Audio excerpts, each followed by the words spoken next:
फक्त मराठी यूट्यूब चॅनलला सबस्क्राईब करा आणि आमचे लेटेस्ट व्हिडिओज पाहण्यासाठी बेल आयकॉनवर क्लिक करा.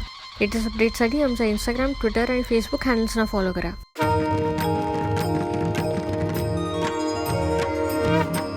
साई राम म्हणा, साई श्याम म्हणा, साईनाथ म्हणा, योगी राज म्हणा, श्रद्धेने म्हणा, निष्ठेने म्हणा, साई लीला दिसे पावलो पावली. साई माझी माऊली, साई माझी सावली, साई माझी माऊली, साई माझी सावली. समर्पुनी साई पायी माझे मी पण गळूनी जाई. तेला वाचुनी दीप उजळले, कडी वाचुनी मंचक झुलले. योगाची माया, भक्तीची काया, उदीची किमया, साई माऊली. साई माझी माऊली, साई माझी साई बाबा.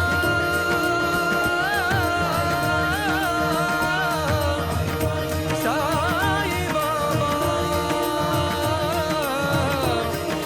साई बाबा.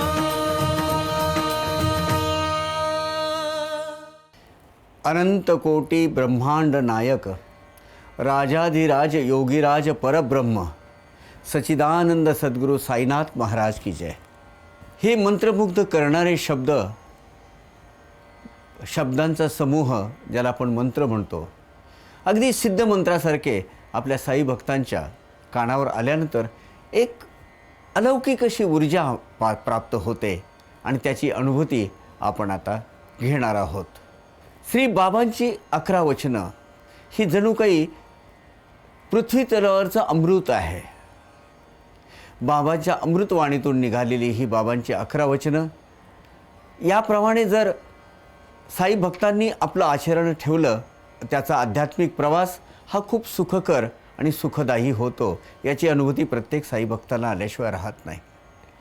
साईबाबांच्या या अमृत वचनात ब्रह्मांडाची अनेक रहस्य, अनेक विषय, अनेक आशय, अनेक वर्म अशी दडलेली आहेत आणि ती आपण आपल्या परीने समजावून घेण्याचा प्रयत्न करणार आहोत. चला तर मग सुरू करूया साई वचनामृत, अर्थात साई लीलांची वारी, पुष्प 3, अर्थात साईबाबांच्या 11 वचनापैकी 3रे वचन. ओम साईराम. जरी हे शरीर गेलो मी टाकून, तरी मी धावेन भक्तांसाठी. अध्यात्माच्या प्रवास मार्गातला फार मोठा महत्त्वाचा हा टप्पा आहे.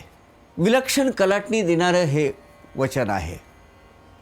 आतापर्यंत आपण बाबांच्या 2 पहिलं आणि दुसऱ्या वचनामधून बाबांची सगुण साकार भक्ती इकडे लक्ष केंद्रित केलेलं होतं. आता हे जसं एखाद्या शाळकरी विद्यार्थ्याला 10वीचं किंवा 12वीचं वर्ष हे कलाटणी देणारं ठरतं, आयुष्याला कलाटणी देणारं ठरतं, तसं साई भक्तांच्या आयुष्यामध्ये हे वचन विलक्षण कलाटणी देणारं ठरतं. ते असं की सगुण साकारामधून सुरू झालेला त्याचा प्रवास या वचनापासून निर्गुण निराकाराकडे प्रवास करायला लागतो. बाबा हयात असताना जे त्यांचा देहधारी जे स्वरूप होतं, त्याच्या प्रेमातून बाहेर पडून बाबांचं विश्वव्यापक स्वरूप पाहण्याची ही वेळ आहे आणि ही अवस्था आहे. बाबा चराचरामध्ये सगळीकडे व्याप्त आहेत.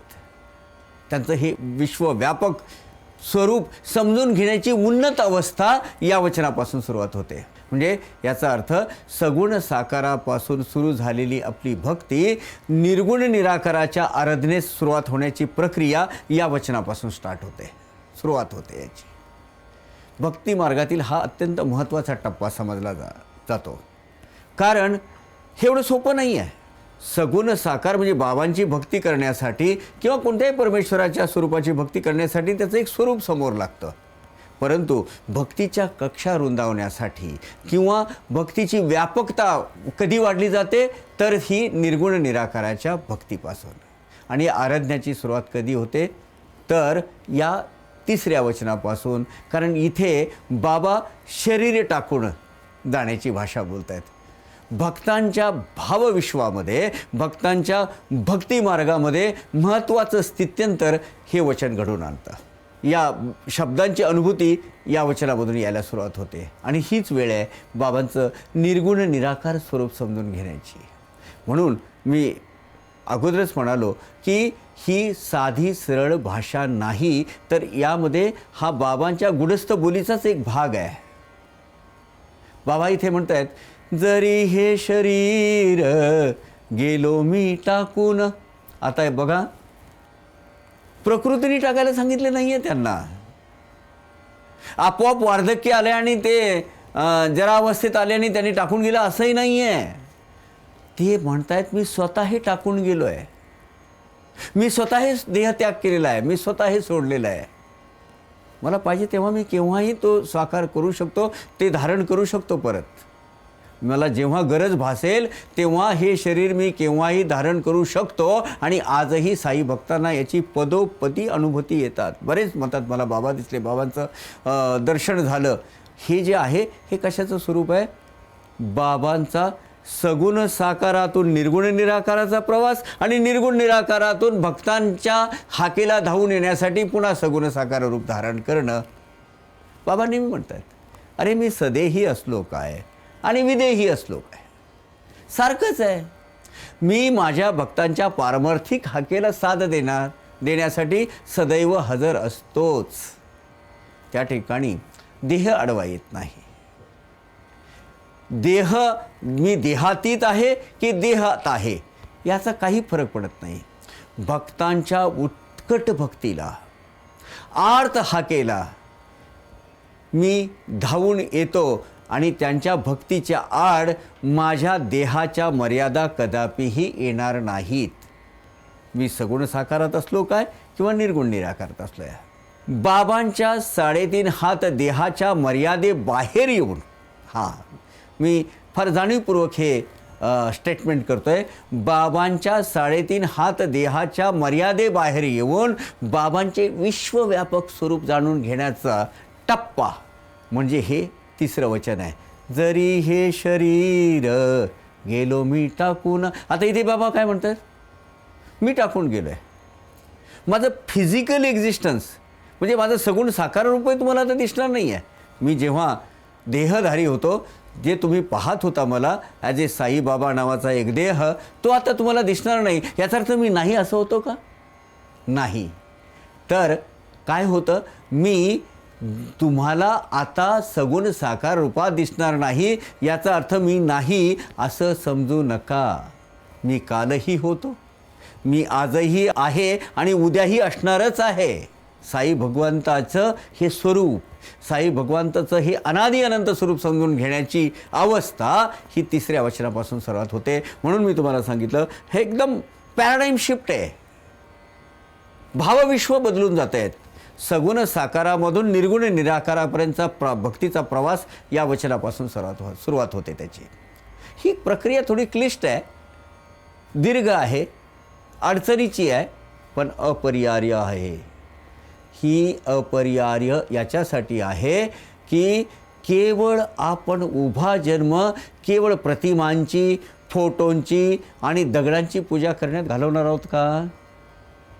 बाबा इथून आपल्याला समजावून सांगतात या वचनामधून, अरे बेटा यात वेळ वाया घालू नको. माझं खरं शाश्वत स्वरूप समजून घे.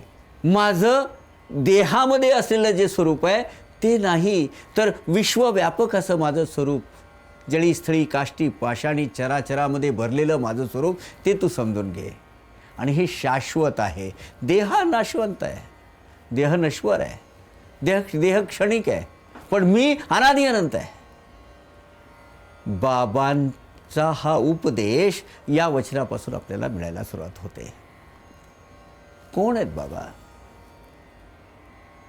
या विश्वाची चालक शक्ती म्हणजे बाबा, या विश्वाची चैतन्य शक्ती म्हणजे बाबा. या विश्वाचं सगळी यंत्रणा चालवणारी सर्वश्रेष्ठ शक्ती म्हणजे साईबाबा. म्हणून साई सच्चिदानंदामध्ये याची फार सुंदर ओव्या सांगितलेल्या आहेत. त्या शक्तीचे नाम साई, तिजविन रीता ठाव नाही, तिजविन ओस दिशा दहाही, भरली पाही चराचरी. संपूर्ण चराचरामध्ये बाबा भरलेले आहेत. बाबा हे आऊट हाताच्या म्हणजे 3.5 हाताच्या मर्यादेत बसणारे नाहीत. भक्तीच्या आपल्या कक्षा रुंदावण्याची हीच संधी आहे. आऊट हाताचा स्थूल गाडा, देह इंद्रियाचा जो सांगाडा, तो काय आपला साईनी धडा. समोर सोडा हा भ्रम आहे. आपण फक्त साई बाबांचे म्हणजे कधी कधी खूप आश्चर्य वाटतं. काही लोक बसती मूर्ती, मग तिला दुपारचं जीव घालतात, मग ती मूर्तीला संध्याकाळी निजवतात किंवा दुपारची वामकुक्षी देतात. लिटरली म्हणजे ती मूर्ती तिला झोपवतात, पाळणा घालतात वगैरे घालतात. चांगलं आहे. सगुण साकार भक्तीमध्ये हा ती उत्कट अशी अवस्था मी म्हणेल. किती दिवस या अवस्थेमध्ये असंच पडून राहायचं ही विचार करण्याची वेळ आहे. म्हणून भक्ती मार्गातला हा फार महत्त्वाचा टप्पा. क्लिष्ट आहे, अवघड आहे, परंतु त्याच्याशिवाय गत्यंतर नाही. सगुण साकारापासून निर्गुण निराकाराचा प्रवास हा असा सुरू करायलाच लागतो. मी मगाशीच म्हणालो की शाळकरी विद्यार्थ्याला HSCचं वर्ष किंवा ते काय म्हणतात SSCचं वर्ष, सेकंडरी स्कूल खूप महत्त्वाचं वाटतं. कारण त्या पास होण्यावर त्याची पुढची दिशा ठरते. तसं पारमार्थिक प्रगतीमध्ये, पारमार्थिक मार्गामध्ये ही जर पदवी घडून म्हणजे आपल्याला प्राप्त करायची असेल, पदवी म्हणजे त्या जीवात्म्याची उन्नत अवस्था. ती उन्नत अवस्था प्राप्त करून घेण्यासाठी कर्मकांडांच्या आणि प्रतिमांच्या पूजेतून बाहेर पडलं पाहिजे. बाबा नेहमी म्हणायचे, नको मला पूजा संभार, नको मला अष्टोपचार, एक भावर परंपार, मजला थार ते ठाई. मला कसले या कर्मकांडाच्या किंवा उपचाराच्या मर्यादेत मी बसत नाही आणि मला त्याची गरज नाही. मला फक्त तुमचा भाव महत्त्वाचा आहे. भाव तिथे देव म्हणतात, आहे की नाही. प्रतिमांच्या पूजेतून बाहेर पडून साई भगवंताचं हे विश्वव्यापक स्वरूप, सगळीकडे ते आणि तेच भरलेले आहेत. पाण्याची अवस्था या वचनापासून सुरू होते.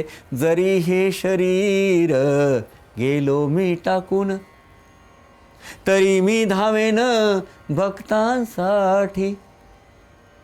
आता इथे काय होतं आहे, इथे बाबांना मंदिरात आणि इकडे नाही शोधायचं आहे, इथे अंतरंगात शोधायचं आहे.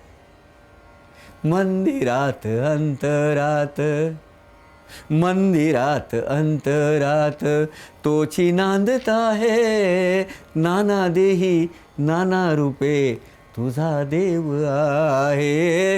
एक सुंदर चित्रपट गीत आहे, त्यामध्ये फार सुंदर असं समजावून सांगितलेलं आहे. ही समजण्याची सुरुवात या वचनापासून सुरुवात होते. हा अभ्यास कठीण आहे, खडतर आहे, प्रवासही कठीण आहे, परंतु तो अशक्य निश्चितच नाही.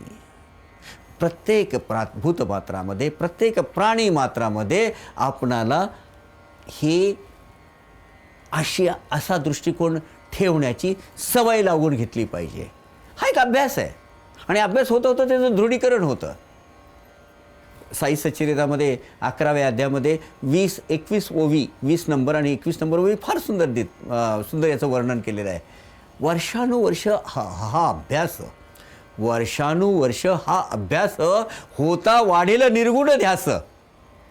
सगुण साकार आपण जे बघतोय ते रूप, त्यातून निर्गुण निराकाराकडे आपल्याला प्रवास करायचा असेल तर वर्षानुवर्ष त्याचा अभ्यास, त्याची प्रॅक्टिस, त्याची ऑपरेटिंग प्रॅक्टिस करणं महत्त्वाचं आहे. सतत त्याची उजळणी करणं महत्त्वाचं आहे. आणि एक वेळ अशी अवस्था येईल की तुम्हाला निर्गुण निराकाराचा ध्यास लागेल. वर्षानुवर्ष हा अभ्यास होता वाढेल निर्गुण ध्यास, आसनी शयनी भोजनी मनास, जडेल सहवास बाबांचा. मग त्यावेळेस मात्र बाबा माझ्या आजूबाजूला आहेत. बाबा सदैव माझ्याकडे बघतायत. बाबा माझ्यापासून वेगळे नाही आहेत.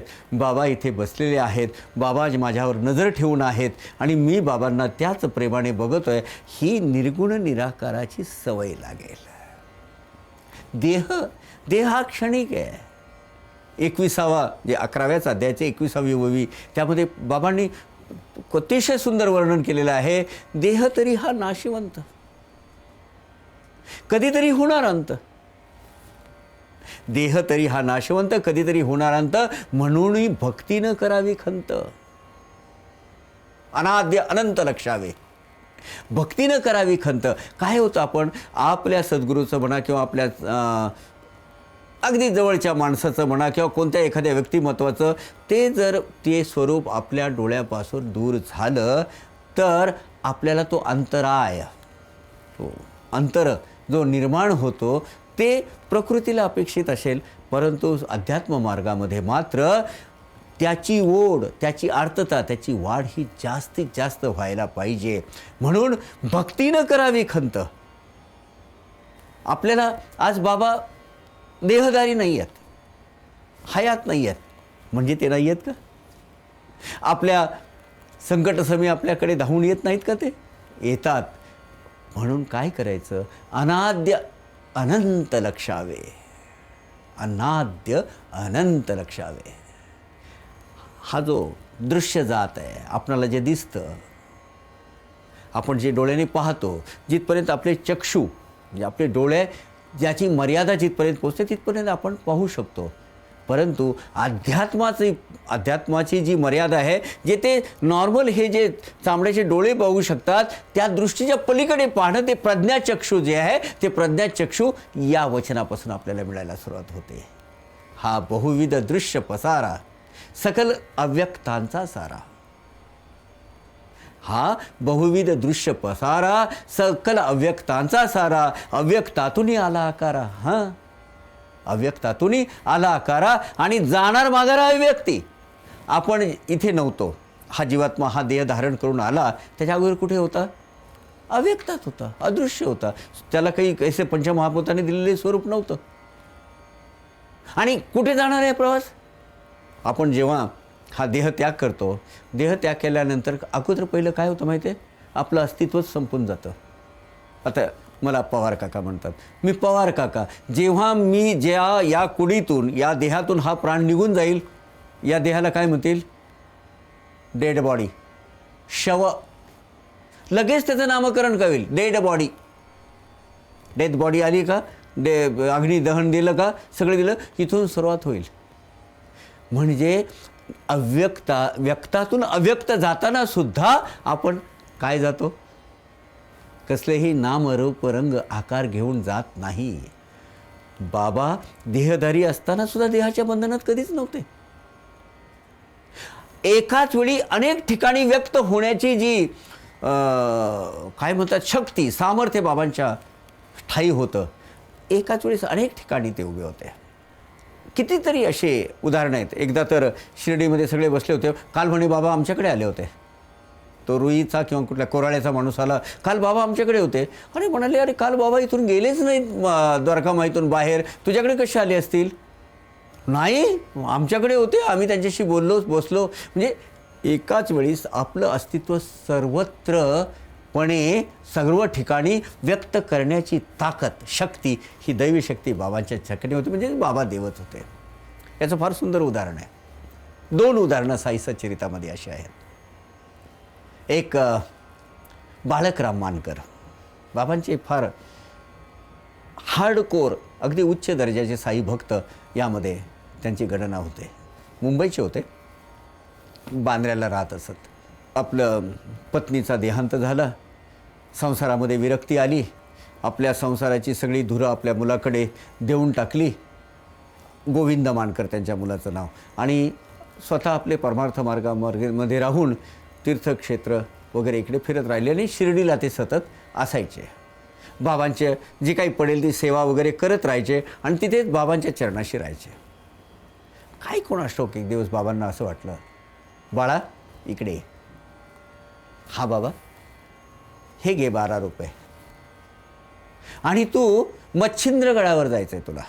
मत्स्येंद्रगड म्हणजे आपण इकडे कोल्हापूरला जाताना कराडच्या पुढे राईट साईडला त्या शिनोली मार्गावर मच्छिंद्रगड, एडे मच्छिंद्र म्हणतात त्याला, त्या मच्छिंद्रगडावर तुला जायचं आहे म्हणे. अचानकपणे बाळाला म्हणे, बाबा असं का करतायत? म्हणजे मी इथे बरं आहे, बाबांच्या सेवेशी मला का धाडतायत?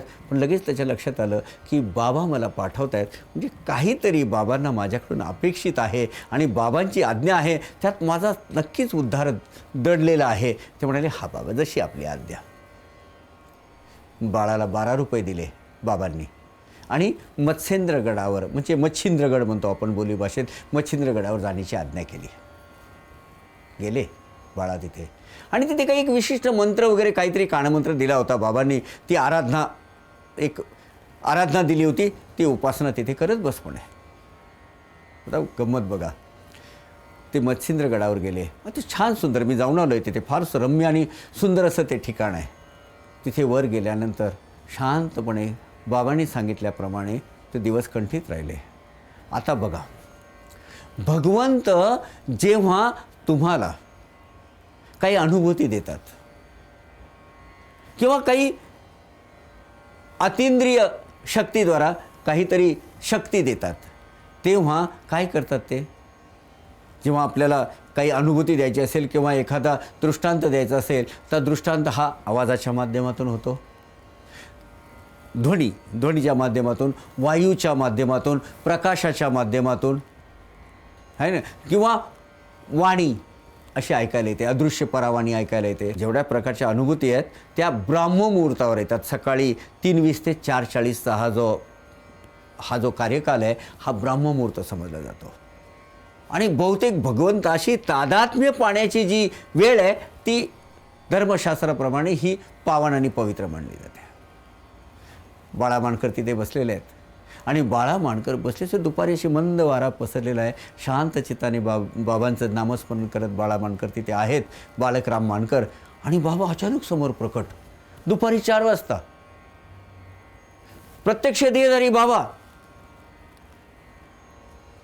बालकराम पाहत राहिला बाबांकडे. बाबा, तुम्ही इथे? बाळा, कसा आहेस तू? हा बाबा, खूप सुंदर. मला जे काही प्राप्त करायचं होतं ते मी प्राप्त करून दिलेत बाबा. माझा उद्धार झाला. मला खूप आनंद झाला. मी खूप सुखात आणि आनंदात आहे बाबा. पण बाबा, मला एक थोडीशी खंत वाटते की म्हणजे ते तुम्ही का केलं असावं, मला म्हणजे कळत नाही आहे ते. म्हणजे काय विचार बाळा, सांग. म्हणे, हे जे मला आज तुम्ही परमानंद दिलेला आहे, ह्या जे काही मला आराधना, उपासना, मंत्र देऊन मला एक जीवनामध्ये असा परमोच्च आनंद तुम्ही आज आणलेला आहे बाबा, हे तुम्ही शिर्डीत असताना सुद्धा करू शकला असतात की नाही?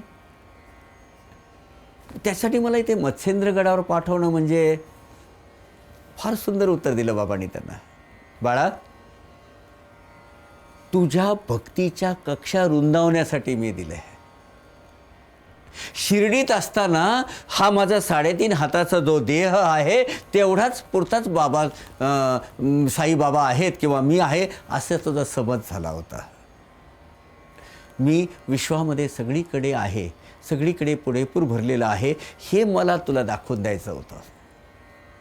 आणि म्हणून मी तुला इथे पाठवलं. तुझ्या भक्तीच्या कक्षा रुंदावण्यासाठी, त्याची व्यापकता वाढवण्यासाठी मी तुला पाठवलं बाळा इथे. आणि त्यानंतर अतिशय सुंदर, म्हणजे साई सचरितेमध्ये अतिशय सुंदर ओवी आली आहे या प्रसंगाची. बाबा म्हणतात, आता जो तेथे येथे तोच की मी तेथे. आता मी तुझ्यासमोर जो उभा आहे तोच मी तेथे पण आहे शिर्डीमध्ये, आणि तुझ्यासमोर पण आहे. पाहून घे स्वस्त चित्ते. आता मी जो येथे तोच की मी तेथे, पाहून घे स्वस्त चित्ते. तेथुनी म्या जे पाठविले तू ते एस निमित्ते तू जाण. तुला यासाठीच मी इकडे पाठवलं बाळा. तुला हे कळण्यासाठी की मी केवळ शिर्डी पुरता मर्यादित नाही, या विश्वाच्या चराचरामध्ये मी भरलेला आहे. मी सगळीकडे व्याप्त आहे आणि तुम्ही कुठे असा दुनियेवर, मी तो तुम्हा बरोबर. तुमच्या हृदयीच माझे घर, अंतर्यामी तुमचे मी. आणि जेव्हा मला तुम्हाला भेटायला, सगुण सागरून मला भेटायला असं बोलावं असं वाटतं, मी स्वतः चिमणीच्या पायाला बांधलेला दोराप्रमाणेचं खिचून आणतात ना, त्याप्रमाणे मी खिचून आणतो बाळा, मला जेव्हा तुमची गरज असेल तर. तेव्हा भक्तश्रेष्ठ बाळा मानकर, तिथून मग ती आराधना त्यांची पूर्ण झाली. तिथून ते निघाले. आणखी एक प्रसंग, आणखी किती सुंदरसा प्रसंग त्यांच्या जीवनामध्ये पुणे स्टेशनवर आला. त्या कराडला आले असणार ते मच्छिंद्रगडावरून, कराडावरून पुण्याला आले आणि पुण्याहून त्यांना आता मुंबईला जायचं आहे. आता या तिथे स्टेशनला आता बरीच लाईन, आता नॉर्मली मुंबई पुण्याची म्हणजे थोडीशी रहदारी आणि यातायात जास्त असते, तर त्या ठिकाणी तिकीट बारीवर ते तिकीट काढण्यासाठी उभे राहिले. चांगली लांबलचक म्हणजे गाडी यायची वेळ झाली, लांबलचक ती गर्दी आहे, तिथे मोठी रांग लागली आहे तिकीट घ्यायला. तितक्यात एक काली कमलीवाला देहाती धनगराच्या वेशामध्ये इथे ते खांद्यावर कांबळ आणि हातात मोठी काठी घेऊन बाळा माणकरकडे आले आणि बाळा माणकर म्हणाले, अहो तुम्हाला कुठे जायचं आहे? म्हणे मला दादरपर्यंत जायचं आहे. हां, मला पण दादरपर्यंत जायचं होतं, पण आता मला एक अचानक पुण्यात एक काम आठवलं आहे, हे तिकीट मी काढलेलं आहे, घ्या तुम्ही. जे महत् प्रयासाने एवढी मोठी लाईन करून मिळणार नाही, ते सहजपणे त्या माणसाने यांनाच हातात आणून दिलं. ते त्यावेळेस बाळाने घेतलं ते आणि आपले पैसे काढून त्यांना द्यायला लागले. तर तो माणूस अदृश्य. अरे कुठे गेला हा माणूस? कुठे गर्दी तिकडे बघतायत, कुठे भेटत नाही आहे. गाडीची वेळ झाली, सुटायची वेळ झाली. हे माणूस म्हणजे एक पाय आपल्या डब्यामध्ये खाली कुठे भेटतोय का, दिसतोय का, कुठे काही नाही. शेवटी गाडीने वेग पकडला आणि मग शेवटी त्याने आशा, त्याची ती माणसाची भेटण्याची आशा सोडून दिली. बाळकराम माणकर मुंबईला निघाले. कोण होता तो काली कमलीवाला?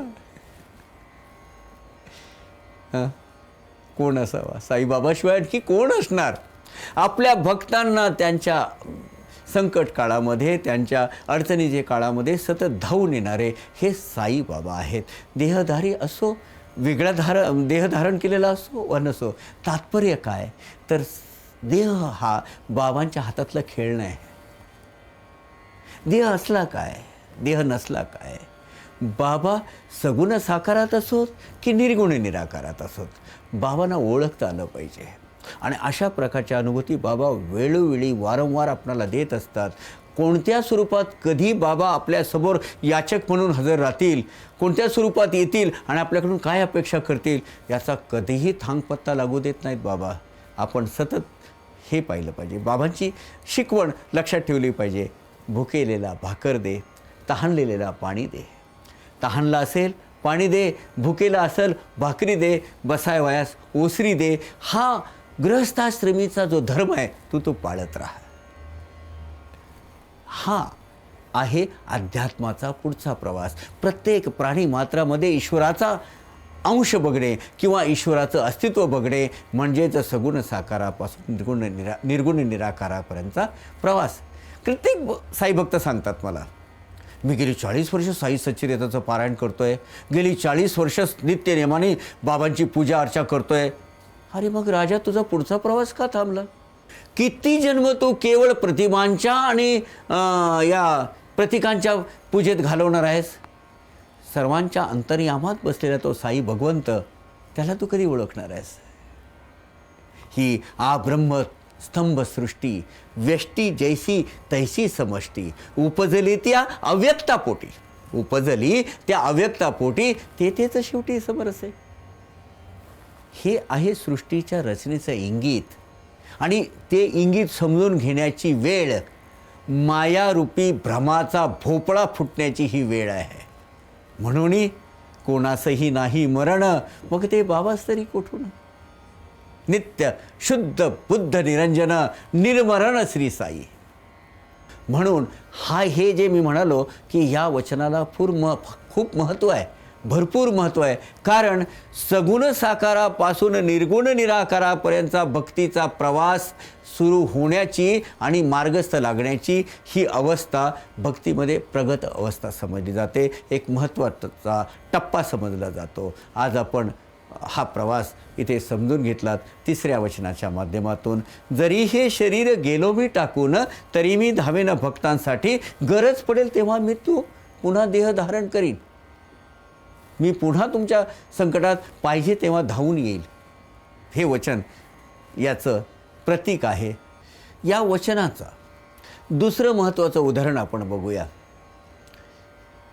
मुंबईमध्ये पार्ले ईस्टला एक साईबाबाचं मंदिर आहे, त्याला बोरकराचं मंदिर म्हणतात. आजही ते आहे तिथे. ते मंदिर बांधलेलं आहे चंद्राताई बोरकर. या चंद्राताई बोरकर बाबा या माऊलीला बहीण समजायचे. बऱ्याच वेळा अगदी म्हणजे जेव्हा सगळा भक्तांचा गराडा बसलेला असायचा, भक्तांचा मेळा तिथे असायचा, बाबा म्हणायचे ही माझ्या 7 जन्माची बहीण आहे. जिथे जिथे मी प्रकट होतो तिथे तिथे माझ्या पिच्छा करत येत असते. अतिशय उच्च प्रकारची भक्ती, भावभक्ती या चंद्राताई बोरकर करायच्या.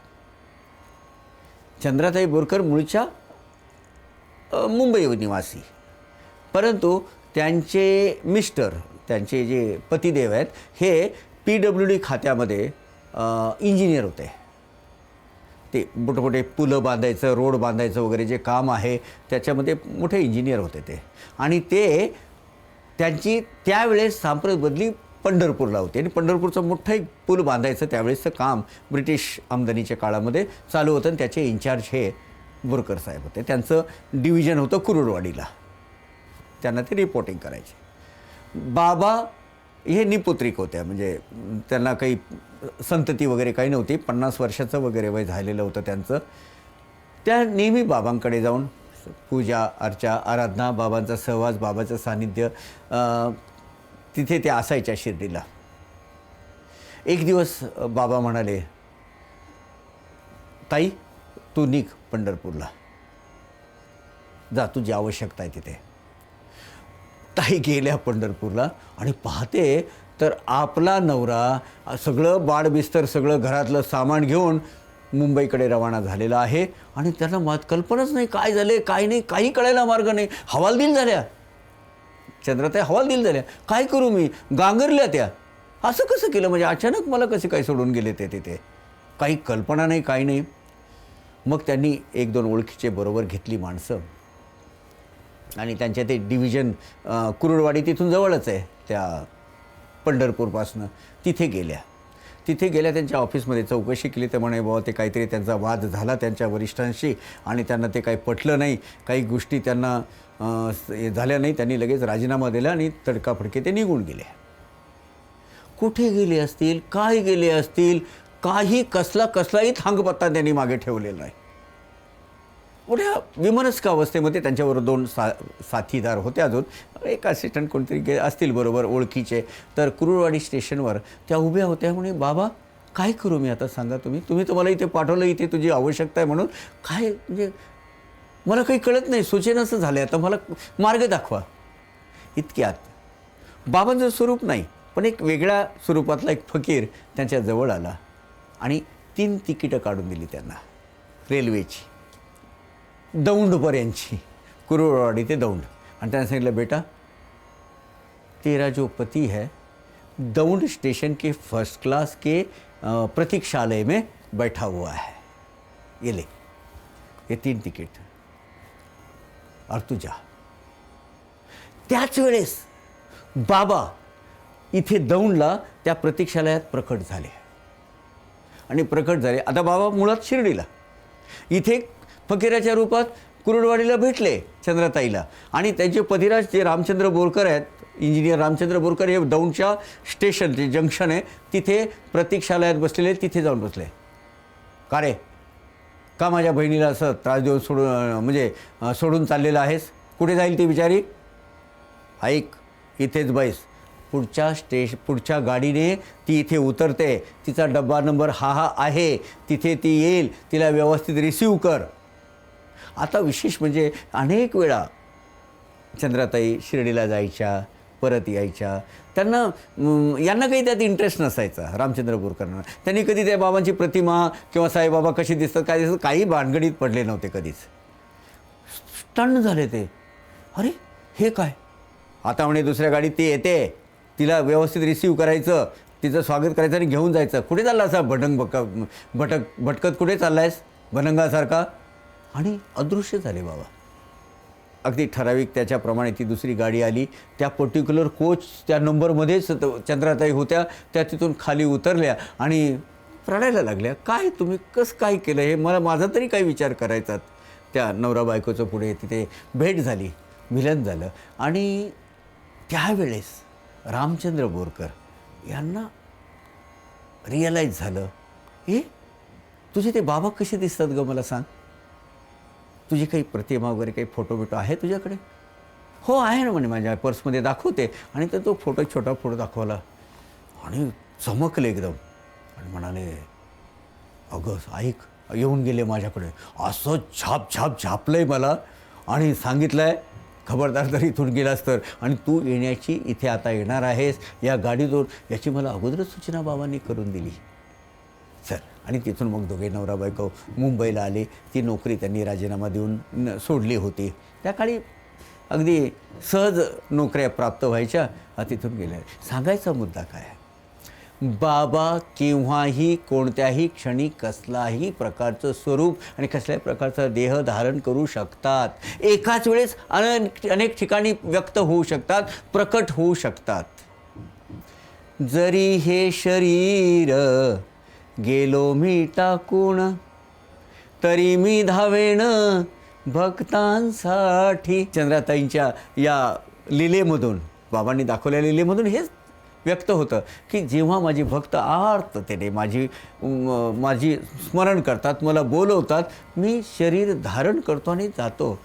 बाबा कधी गेलेही नाहीत, बाबा कधी आले नाहीत, बाबा अनादी अनंत आहेत, बाबा आपल्याबरोबरच आहेत. हा दृढ विश्वास ठेवा मनामध्ये. हे एवढं बोलून आज आपण आपलं हे तिसरं पुष्प इथे समाप्त करूया. उद्या पुन्हा भेटूया चौथं पुष्प घेऊन, साई वचनामृत अर्थात बाबांची 11 वचनं. ओम साईराम. खिडकीतून आलेल्या सूर्यकिरणांवरून आपण सूर्याची संपूर्ण शक्ती जाणू शकत नाही. कुठल्या दिशेकडून ती आली आहे यावरून फक्त आपण ओळखतो. पूर्वेकडून असेल तर सूर्योदय आणि पश्चिमेकडून असेल तर सूर्यास्त. प्रार्थनेचं सुद्धा तसंच आहे. टाळ्या वाजून म्हटली तर आरती, आणि दोन्ही हातांची ओंजळ केली तर दुआ.